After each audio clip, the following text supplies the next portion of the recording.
स्वागत है आपका जीनियस एकेडमी में। तो स्टूडेंट, आज किसी भी तरह की कोई ऐसी बात नहीं होगी जिसमें कि आप मेरा चैनल लाइक करिएगा, सब्सक्राइब करिएगा, ये सब कुछ भी नहीं। क्योंकि अगर आपको लगेगा कि हाँ वाकई में ये चीज़ मैंने बहुत इंपॉर्टेंट क्वेश्चंस आप लोगों को बताए हैं, तो आप अपनी मर्जी से मेरे चैनल को लाइक करिएगा। और अगर आपको ऐसा लगता है कि ये इंपॉर्टेंट क्वेश्चन नहीं है तो बिल्कुल डिसलाइक कर दीजिएगा। तो चलिए स्टार्ट करते हैं आज के मोस्ट इम्पॉर्टेंट क्वेश्चन, जो आपके M2R4 यानी O लेवल के सेकंड पेपर के आप लोग के इम्पॉर्टेंट क्वेश्चन है। तो चलिए स्टार्ट करते हैं। और मैं ये चाहती हूँ कि कभी सभी आप लोग अपने पास कॉपी पेंसिल लेके बैठ जाइए, कॉपी पेन, जिससे कि आप एक एक क्वेश्चन को नोट डाउन करिएगा, उनके आंसर आप लोग गूगल करिएगा। और ये क्वेश्चन एक बार एग्जाम में जाने से पहले जरूर पढ़ के जाइएगा। मैं एक बार नहीं बार बार कह रही हूँ कि एक बार जरूर पढ़ के जाइएगा आप सब लोग इसे। ओके, स्टार्ट करते हैं।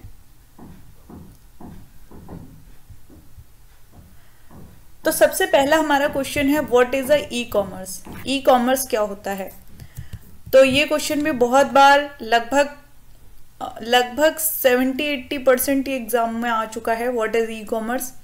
दूसरा क्वेश्चन है, व्हाट इज ई गवर्नेंस। ये भी बहुत इंपॉर्टेंट क्वेश्चन है। What is a cyber crime. आप लोगों को लगेगा कि ये इतने छोटे छोटे क्वेश्चन इन्होंने लिखे हैं, लेकिन मैं आपको बता दूं कि ये जो जितने भी ये क्वेश्चन है, ये जरूरी नहीं कि अलग अलग करके आते हैं। क्वेश्चन आएगा what is a e commerce और ई गवर्नेंस का क्या रोल है ई कॉमर्स के साथ। ई गवर्नेंस और ई कॉमर्स में दोनों में क्या अंतर है। What is a cyber crime और इंटरनेट के थ्रू साइबर क्राइम कैसे होता है। ये सारे तरह से क्वेश्चन बन के आएंगे। तो अगर आप लोगों को थ्योरी आती होगी तो आप मिला जुला के सारे क्वेश्चन आंसर आप बड़े आराम से कर सकते हैं। तो क्वेश्चन है what is a e commerce. दूसरा क्वेश्चन है what is a e governance. तीसरा क्वेश्चन है what is a cyber crime. Cyber crime क्या होता है। फिर what is a TCP/IP। TCP/IP क्या है, कैसा प्रोटोकॉल है ये और कहाँ लागू होता है, इस तरह से आएगा। एक्सप्लेन करने के लिए आएगा कि इसके बारे में एक्सप्लेन करिए। What is a SLIP। SLIP कौन सा प्रोटोकॉल है। What is a FTP। FTP कौन सा प्रोटोकॉल है। What is a HTTP। HTTP क्या है। What is a gopher. What is a SMTP। What is MIME। What is hub. What is a switch. What is router.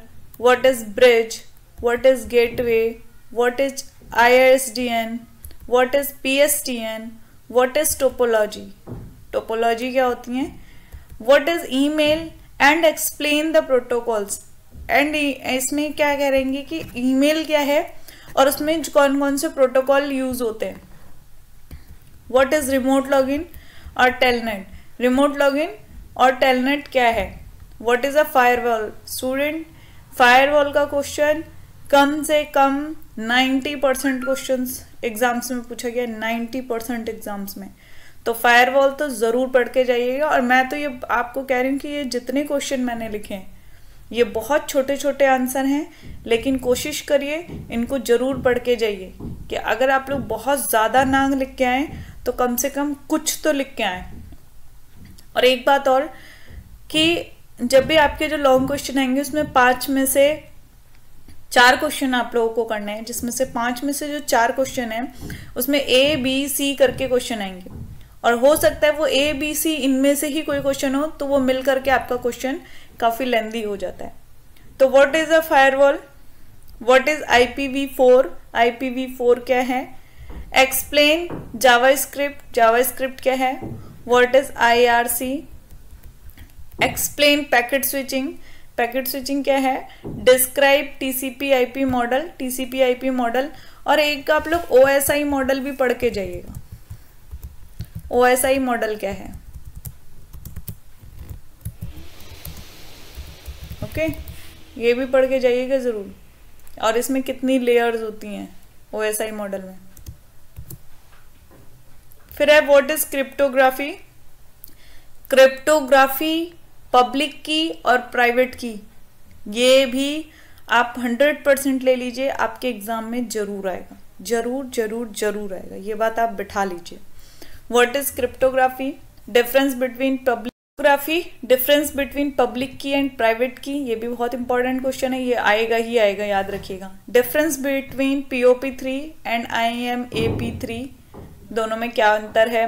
What is JavaScript, JavaScript क्या है। और difference between applet and application, application और applet में क्या फ़र्क है। Disadvantage और advantage of internet, ये भी एक इम्पॉर्टेंट क्वेश्चन है जो आप लोगों के आएगा।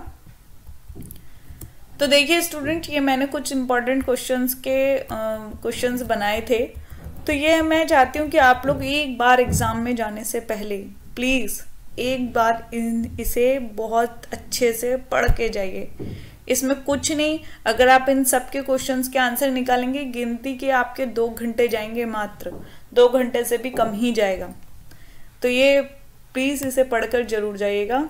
ओके, तो आप लोग जब पेपर दे के आएंगे तो ज़रूर बताइएगा क्या क्या क्वेश्चंस आए थे, और फिर मुझे कमेंट्स ज़रूर करिएगा कि क्या क्या क्वेश्चन आपके आए थे। ऑल द बेस्ट स्टूडेंट, और मेरी पूरी टीम की बहुत सारी शुभकामनाएं आप लोगों के साथ हैं। मैं बस यही चाहती हूँ कि आप लोग बहुत अच्छे से पेपर दे के आइएगा, और कोशिश करिएगा स्टूडेंट कि एक भी क्वेश्चन ना छोड़ के आए आप लोग, क्योंकि माइनस मार्किंग नहीं है ओ लेवल में। ओ लेवल की सबसे अच्छी खासियत ये है कि माइनस मार्किंग नहीं होती है। और दूसरी नंबर बात, आपको हिंदी इंग्लिश इसकी टेंशन नहीं लेनी है। अगर पेपर आप हिंदी में देना चाहते हैं आप हिंदी में दे दीजिए, पेपर आप इंग्लिश में देना चाहते हैं आप इंग्लिश में दे दीजिए।